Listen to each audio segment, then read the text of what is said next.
Assalamualaikum warahmatullahi wabarakatuh. Alhamdulillah wassalatu wassalamu ala man la nabiyya ba'da. Auzubillahi minash shaitanir rajim. Bismillahir rahim.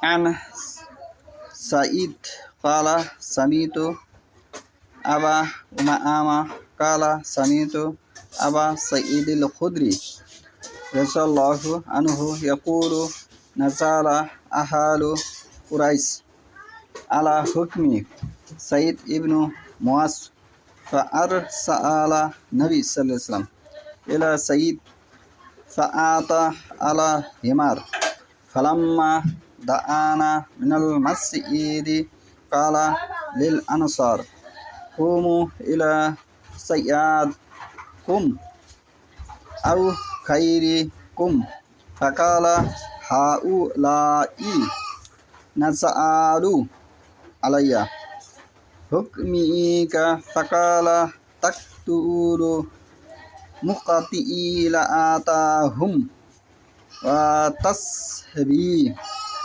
zara'riyahum qala qasa'ita bihukmillah wa rabbihi imam qala bihukmi lil মালিক। আজকের বক্তব্যের বিষয় হলো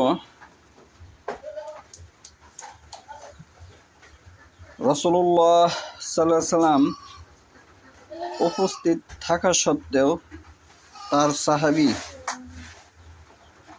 বিচার ফয়সালাকে রাসূলুল্লাহ সাল্লাল্লাহু আলাইহি ওয়াসাল্লাম সমর্থন করেছিলেন সেই সম্পর্কে আমি যে হাদিসটা তাওয়াত করেছি বুখারী ৪র্থ খণ্ড হাদিস নম্বর হচ্ছে ৪১২১। আবু সাঈদ খুদরি রাদিয়াল্লাহু আনহু হতে বর্ণিত, তিনি বলেন সাদ ইবনে মুআজ রাদিয়াল্লাহু আনহুর বিচার মতে বানি কুরাইজা গোত্রের লোকেরা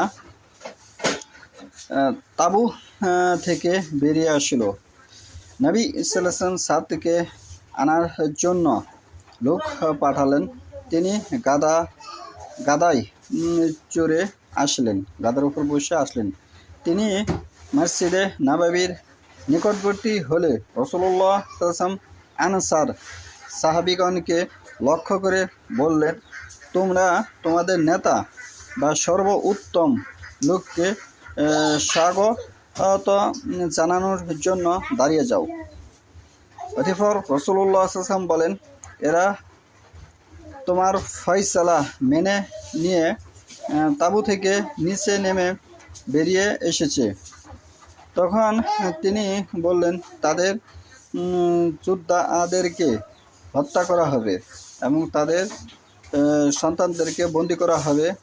নবী সাল্লাম বললেন, হে সাদ, তুমি আল্লাহর নির্দেশ অনুসারে ফয়সালা দিয়েছ। কোনো সময় তিনি বলেছেন, তুমি সকল রাজার রাজা, আল্লাহ নির্দেশ মোতাবেক ফয়সালা করেছ। তাহলে এখানে এই হাদিস থেকে আপনি কী জ্ঞান অর্জন করলেন?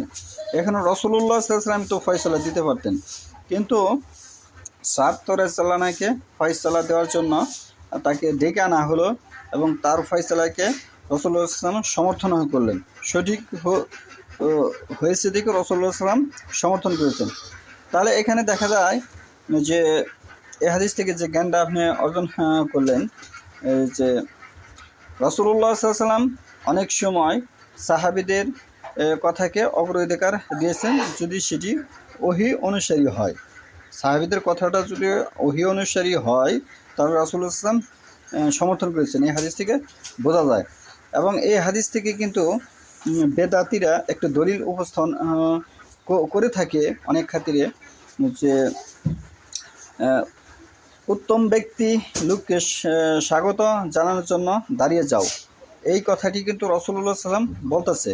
কিন্তু এই কারণে হয়তোবা কিছু ব্যক্তি উত্তম ব্যক্তির কোনো কিছু করতে গেলে তারা হয়তোবা দাঁড়িয়ে করে থাকে, যেটি তাদের যুক্তি, ওটির সাথে এই হাদিসের কোনো সম্পর্ক নেই।